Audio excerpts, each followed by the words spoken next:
Hello, my name is Suckit, and we are playing All the Mods 9. And last time, we did a lot of work on this hallway and on these rooms over here, making them nicer and giving them a purpose.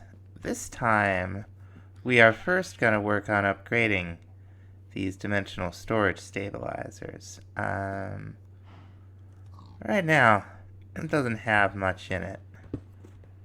I know we can take 3 off without losing the stuff.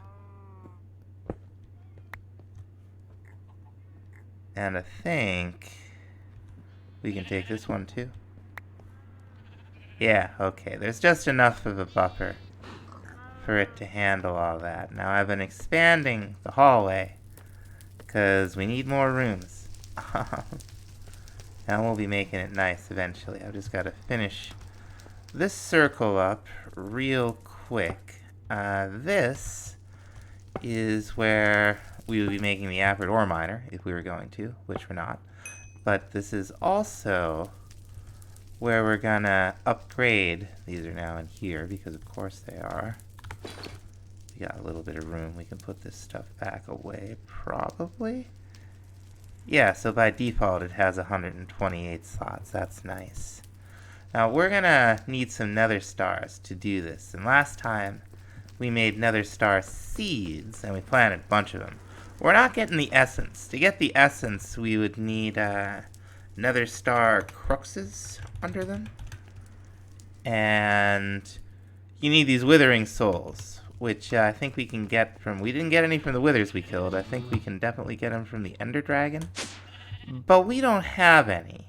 That's not a problem, because we've got a ton of the seeds, so we can process that into essence. We're just gonna program that up here. Okay, the essence we'll get from the seeds, right? Very good. And then we make the shards from the essence. And we make the star from the shard. So they're a little bit more expensive than the, the typical mystical agriculture recipe. That's okay. We can afford it. And there we are. Now once you have all the materials, it's easy enough. It's just another star and a block of gold. And another one of these spirit-attuned crystals. And the stabilizer itself. And then bound book, purple particles, does its thing. Just got the message that the first one's done. It took a minute. But there it is. We're going to make 3 more.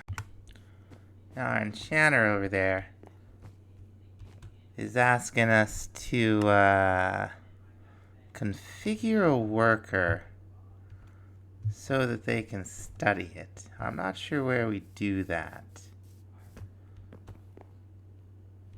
Might do that from in here. Now let's see. Gather targets. Well, let's see. We could... Well, what about the guard tower? And the builder's hut? What do you say to that? Are you happy now? She's happy. Okay. That's how you do that. I don't know what it does. We'll find out. Last one. Now, for the next tier... we're going to need 4 dragon heads. And as with the nether star seeds, we got a dragon seed. Just the one, because we're not going to need, I don't think, anywhere near as many dragon heads as we need nether stars, but we still got 150 of them. And the recipe uses this same central blank skull part that we use when we're making, wither skulls. Whatnot. And we're gonna need 8 of these. And we're gonna need 4 Marid books. Now without the Marid ore miner, this might have been a real pain. We'll need a block of Easnium for each one, but it's gonna be relatively easy for us because we have the Marid ore miner going, doing all that for us. And is this thing gonna make them? Oh, I forgot to. I programmed the recipe and I didn't set these to make. Let me make these. And this one we do in Euphixie's inverted tower, which we made last time. The dragon head. And there we go. And we just got advancements.occultism.craft_tape. We got it, folks. Here it is. I'm going to get the next one set up, then we'll check it out. Now, whereas by default we have 128 slots for stacks, with just one of these, we now have 2176. So it looks like it's 2048 per tier 4. So that'll give us, close to 9,000 stacks of things. Bigger stacks than normal. If we need to, we can always hang another one of these things from the ceiling. It's unlikely that we'll need to. Is this guy over here in his underwear? That's weird. Anyway, the pack is updated several times. It's the next day for me, and I've kind of been putting off updating the pack for reasons. And the reason's right here. Do you see this? Do you see this right here? This right here. This is what I'm talking about. Do you see it? No? And that's because there is nothing to see. Yeah, so it used to be there was our No More Wanderer sign. That mod has been removed for, reasons. I forget what. I really hesitated before taking that out. Before updating the pack, because it removed that. We had like 3-4 wandering traders here at once. So the next thing on the menu, though, is familiars. And I want to blast down here a couple more blocks, because we're going to think about building a new room. Now, I think the first room we need, Hadron's Lure, we might have that. Let's see. We have, we have Aviars and Azabiuses. We might not have Hadrons. Okay, so it looks like the first thing we're gonna dig out is a room for Hadron's Lure. Here they are. Oh my gosh. Alright, buddy. Just a bumblebee spawn? Really? You show up at my house. You got nothing. Nothing. Just make yourself at home, buddy. Crying out loud. Now for the room down there. This Hadron's Lure. We're gonna try purple and green. We got these sweet spirit campfires. And hopefully this is gonna look nice. Alright, and we're gonna make all these rooms nice down here, don't worry. Just as nice as we can. I think we're down to the candles and the sacrificial bowl. Now, the familiars are cool. Every one of them provides some kind of beneficial effect. But, I noticed in all the mods, I noticed in FTV1 that they were very delicate, and also they had a tendency to teleport to you in a dimension even when they were sitting down. And that was kind of an issue, because they might stay sitting down in that dimension and not teleport back. They were derpy, is what I'm saying. And we're going to make it our mission, first off, to see if they're still that derpy.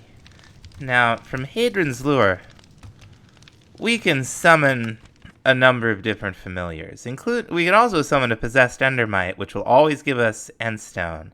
If you happen to unlock the End, that's a good use for this Pinnacle. And a Possessed Skeleton, which will always drop a skull. We were getting skulls from Mystical Agriculture.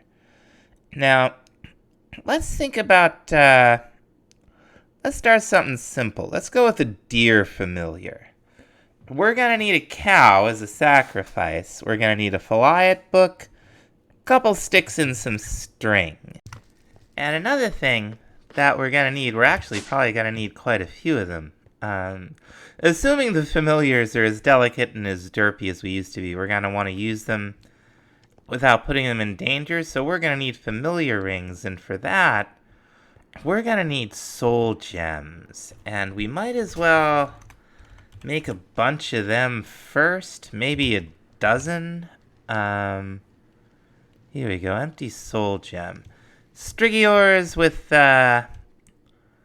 probably gin, yeah, and the basic resources including silver and some soul sand. No big whoop. I'm gonna make a bunch of these.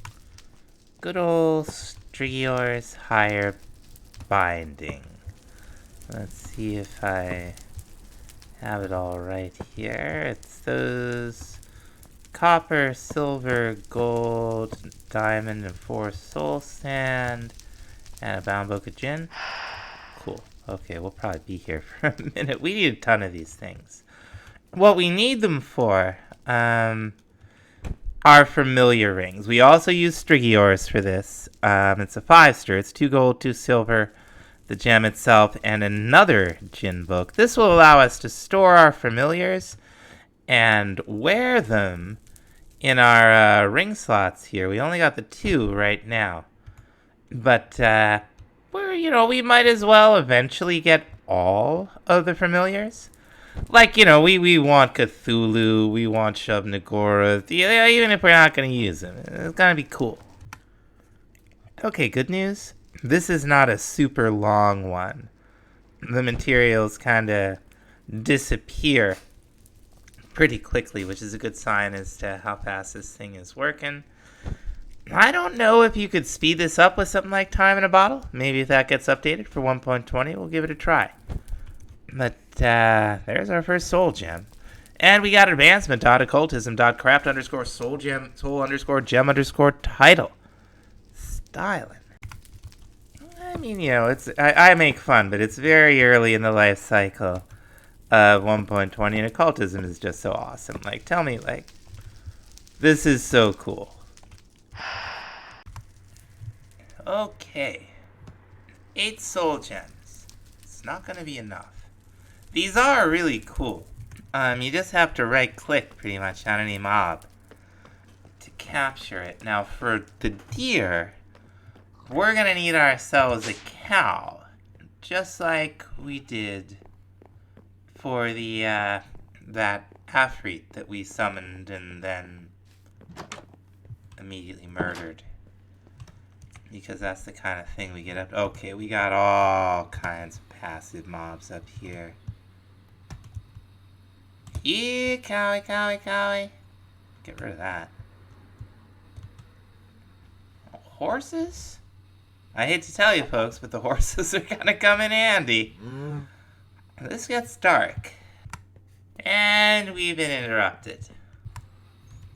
Now you can see them all highlight. That's that spy upgrade that we have at our barracks. Yeah.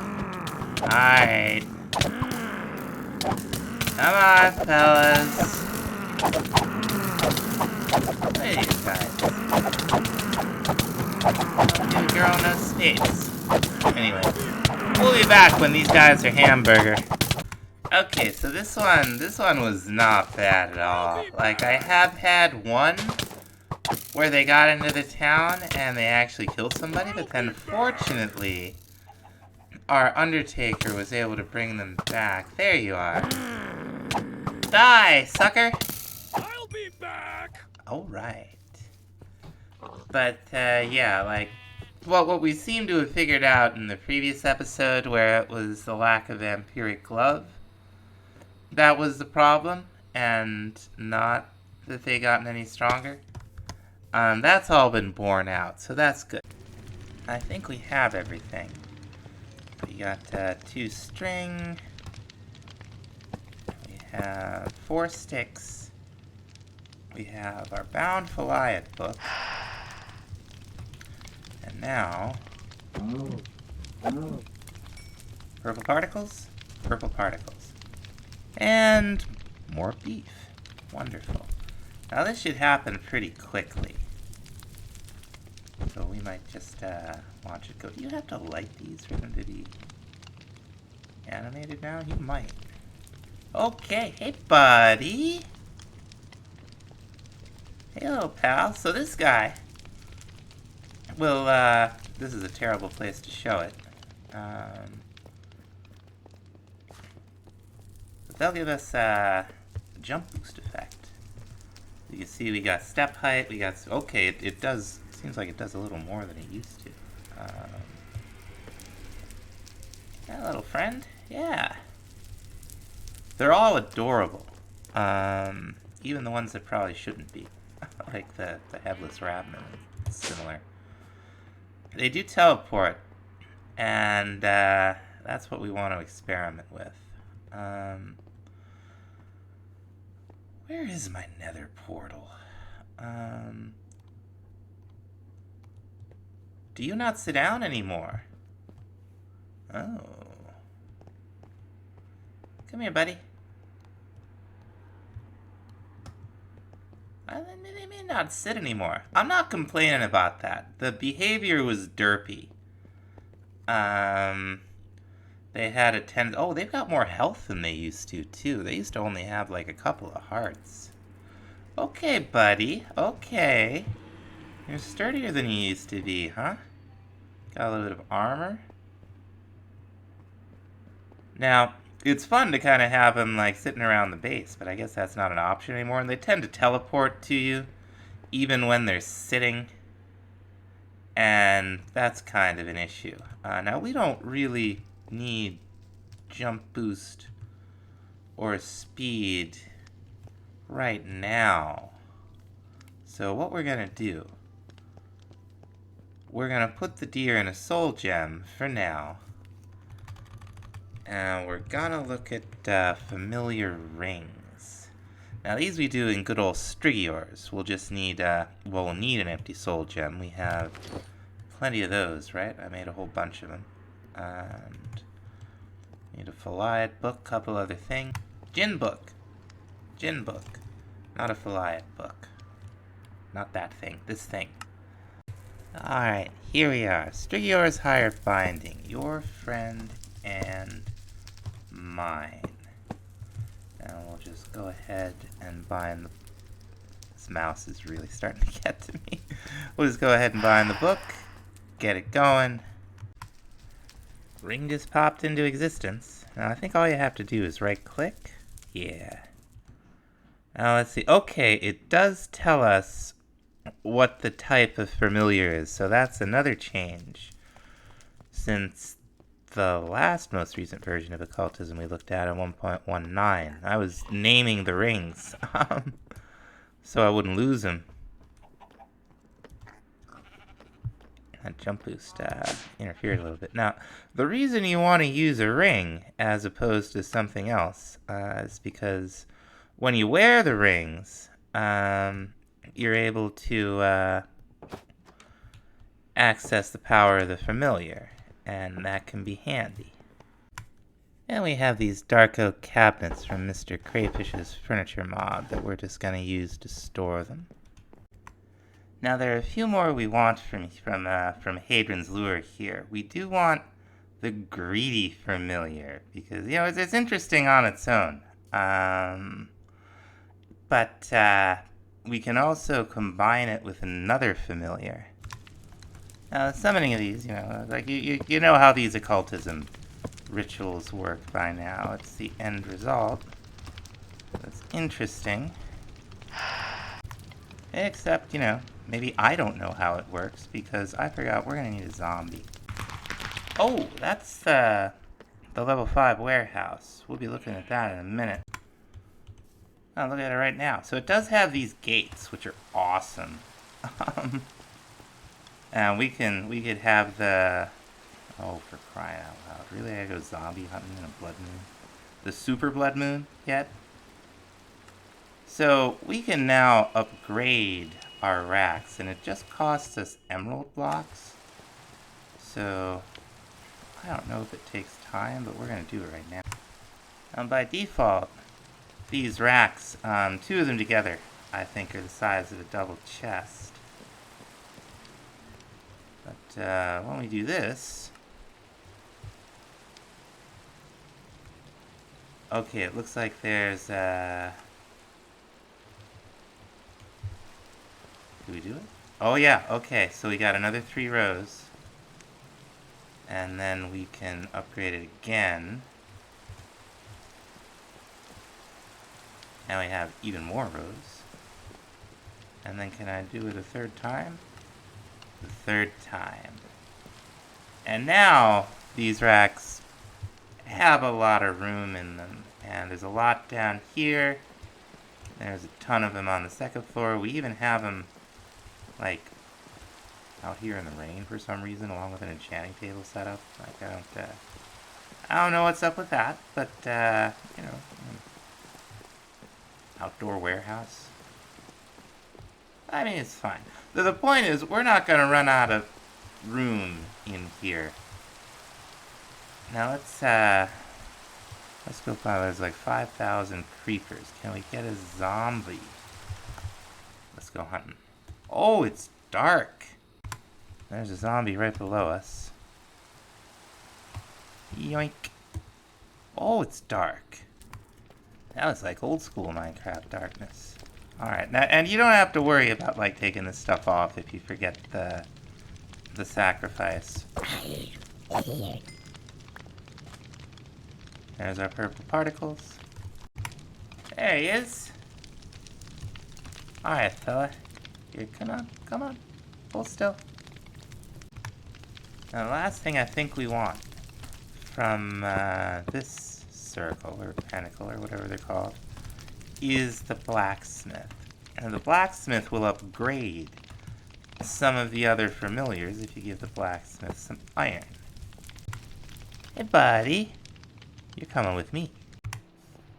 Now, we're gonna grab a little bit of iron.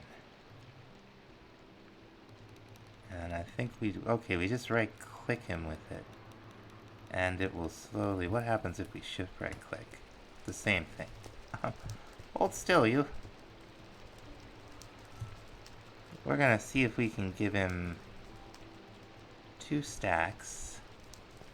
There's a stack. Yeah, we can really fill this boy up. Now, in an amazing coincidence, one of the familiars that this guy can upgrade is the greedy familiar. So let's give him a little time here. I think eventually they'll get together and do the thing. See if we can catch it on camera. There's like a little guy in his backpack. Okay, yeah, now it worked. Now he's got a pick. So that's the kind of synergy between the blacksmith and some of the other familiars. Not all of them. And the guidebook will tell you, and as you can see, it does take a minute. But there will be an obvious change to the model of the familiar that's upgraded once you've done it. I believe this guy. Crying out loud. So, I had to dig out another room here, because there is another group of familiars that we're going to take a look at today. Now this one here is called Ithagon's Enthrallment, and with this we can do quite a bit. There's a lot of different familiars that we can make here. The Possessed Endermans, and learn all about them. You'll always get at least 1 pearl when you kill them, so that's nice, and ghast are the same for ghast tears. Now the that'll give us permanent night vision, and that sounds pretty good. And we'll also get lifesteal when we let the blacksmith upgrade it. So I think that's probably what we're going to be using in the ring slot. Now, as you might expect, the bat familiar requires a bat as a sacrifice. So we could just go out and look for one. But we could get into nature's aura and just summon one. So I think that's what we're going to be getting into next time. I think we're going to call it here. So thanks so much for watching. We'll see you next time. Bye-bye.